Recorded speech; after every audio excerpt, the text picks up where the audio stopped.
This is tutorial number 23, and it covers the whole wizard feature within SOLIDWORKS. To start off, let's open up a new part file. Let's click File, click New, click Part, click OK. Now to start off, let's make a shape that we will put all of our holes into.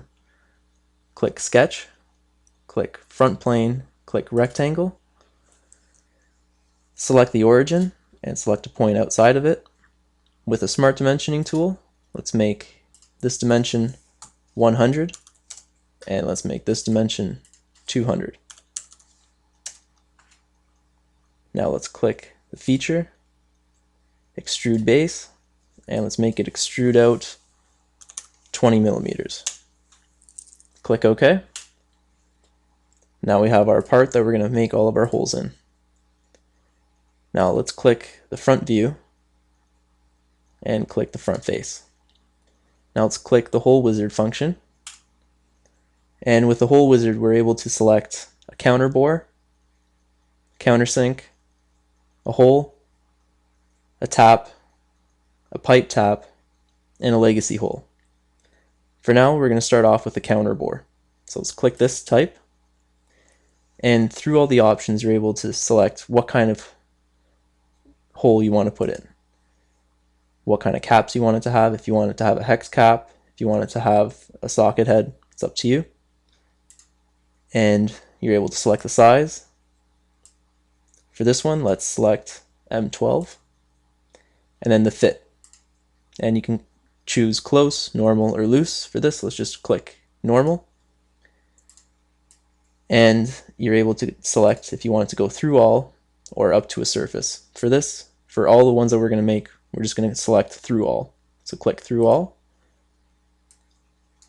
Now click the position tab.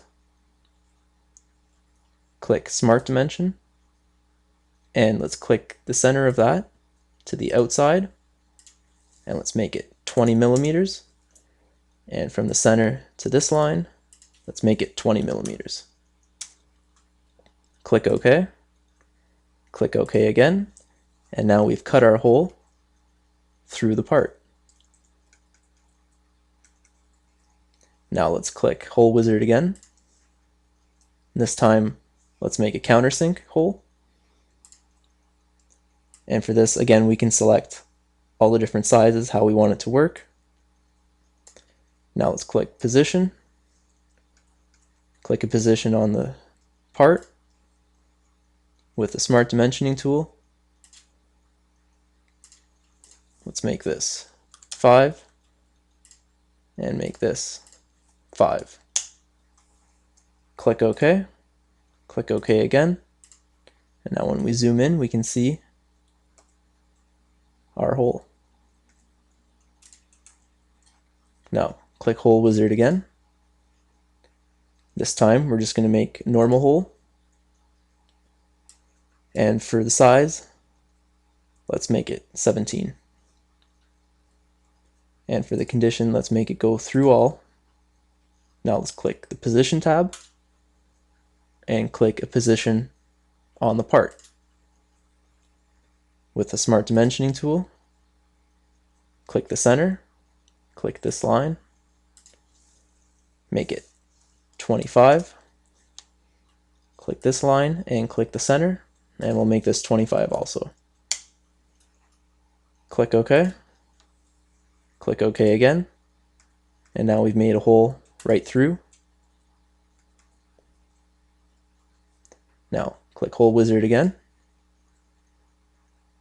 click the tap. Now the tap is going to be a blind. The tap is just it's a pre-cut hole if you want to do a drilling or if you want something else to go into it. So let's make it blind, and let's make it go in just 5 millimeters.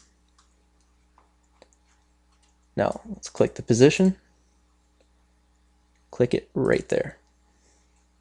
Zoom in, and with the smart dimension, let's make it 5 millimeters from the edge. Click OK, click OK again, and now when you zoom in, you can see the tap goes in 5 millimeters. Click Hole Wizard again. This time we're going to make a pipe tap.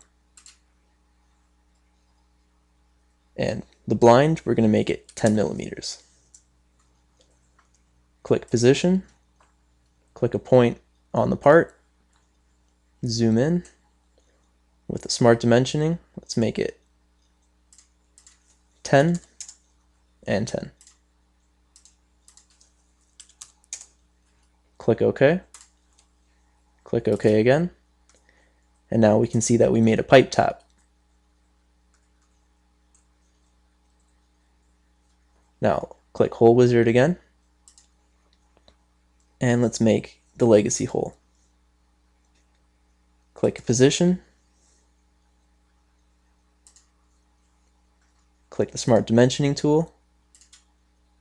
And we'll make this 10 and 10 also.